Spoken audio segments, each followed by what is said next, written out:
Hi there, it is currently the 16th of October 2015. You are currently looking at our ever-growing Typhoon Koppu. It is continuing to move off here towards the west, and this storm system expected to rapidly intensify over the course of the next 24 hours before it makes landfall here in eastern Luzon. At least at this time, it hasn't undergone that rapid intensification just yet, so that's good news because that means less time for it to undergo that intensification, and that means in the long run it should be weaker before it comes on shore. But there are several factors going into this storm system that makes the winds, although they will be a very damaging aspect of this system, it's the rainfall that we're going to be talking about here. You look at the water vapor imagery, that's here what's on your screen. Lots of white in the middle of this, and that's indicating that high amount of upper level moisture.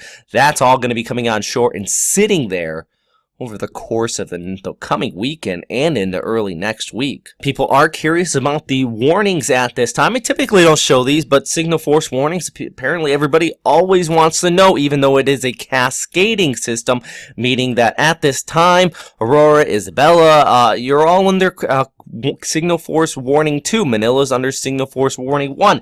But once the storm comes on shore, you're going to be up to 3 in floor. So it's something you want to keep in mind, but don't think just because you're under number 2 now, that's the extent that you're going to go through. In fact, this is just a wind threat map, just showing you from where the storm system is now, extending out through the next 48 hours, where the winds are going to be at their greatest. And this is based on probability, not the highest amount of winds, but where at this point the greatest probability of these devastating winds are going to be. And you can see right in here, this is where we're looking at the very least typhoon strength conditions extending out here towards the west. And yes, for those of you in Baguio, you're going to be looking at that threat as well. But wind threat map is actually derived off the JDWC track map, and what this is showing you is the forecast track from JDWC. Winds right now 85 gusting to 105 knots. They do expect winds to max out around 115 knots, gusting to 140.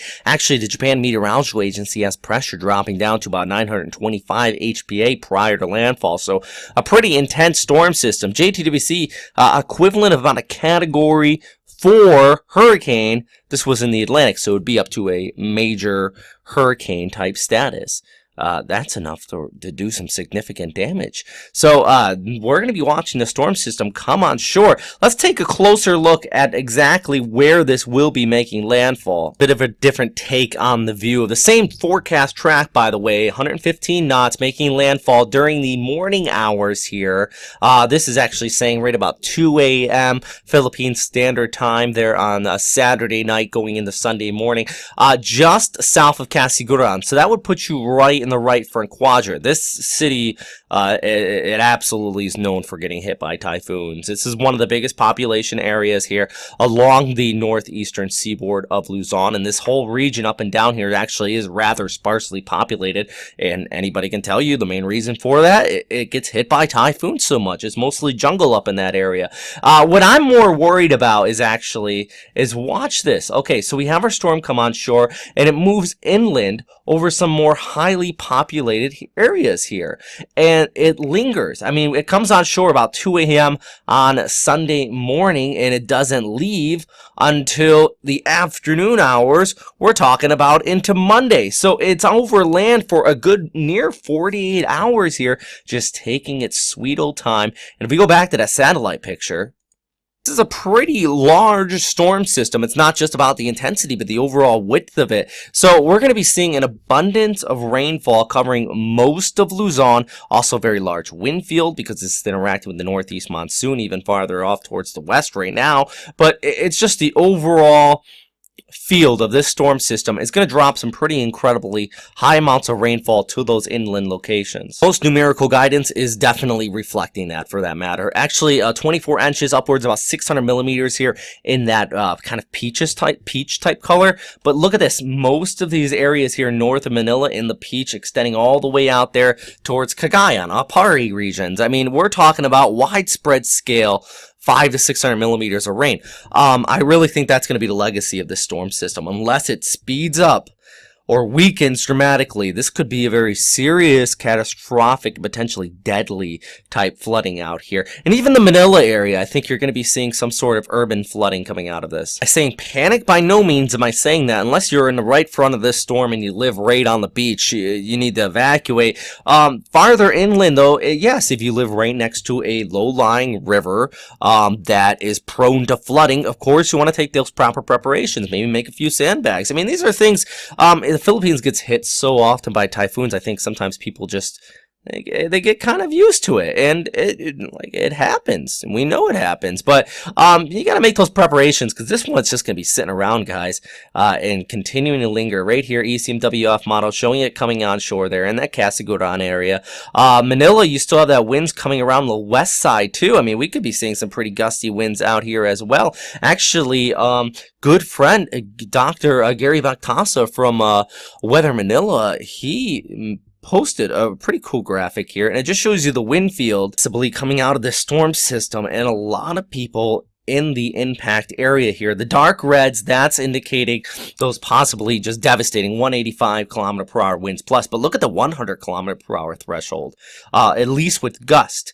At any point of the storm. It's not going to be long duration winds, but there is somewhat of a threat. And that's what we're talking about. I mean, shoot, that's over 35 million people. And so a lot of you're going to be feeling the winds effect and, of course, that rainfall effect. This storm, as it does continue to move overhead, not only on Saturday, but also throughout the day on Sunday. And once these make landfall, they do not weaken out as well immediately, by the way. Yes, they do weaken. We're going to probably see if this does develop an eye, it'll be gone by Sunday morning. But once it sits here, the thing about the Philippines, it's a small island, right? So what we have is this is still getting fed in moisture from the South China Sea, from the Philippine Sea, which is very warm, even down here towards the Sulu Sea, wrapping in moisture there as well. Still got a pressure gradient set up with the northeast monsoon off here towards the north, and this is just going to continue to swirl right there. And even though it is over land, it is over some mountains which are squeezing out that moisture, it's still getting those feeder band inflow just wrapping around this all the way out through Monday and into Tuesday before it finally says, hey, I'm going to get a move on maybe by Tuesday and the Wednesday, guys. And even after it moves back out to the Bashi channel here, it's still going to be pulling in that moisture. This is just one of those flood threats I'm actually worried about. I don't say that ever in my updates. If you watch my updates, I very rarely say I'm worried about a storm. And this one's got me a little worried. People don't take this seriously, this flood threat coming out of this. All right. Also, I had some people ask me about our other storm. Hey guys, yeah, Champa, yeah, this one's over. Saipan did see some winds actually upwards about 83 kilometers per hour today. All warnings have been dropped for those of you in the Mariana Islands. I know that the Ogasawara Islands on Saturday and the Sunday, you're going to see some rough weather possibly out of this, but I mean, you're used to it, and it's nothing that is going to be causing any crazy damage. So yeah, that one's really the only thing I think this one is playing any significant role in the tropics right now is how it's interacting with our other storm system back here towards the west, which eventually it could be one of the leading factors to get this moved off in a way sometime next week. So yeah, all right, guys, that's all for me right now. I hope everybody stays safe out there. I'm going to try to put out a video update, hopefully tomorrow morning. If I can't, it'll be Saturday evening. So, yeah, all right, guys.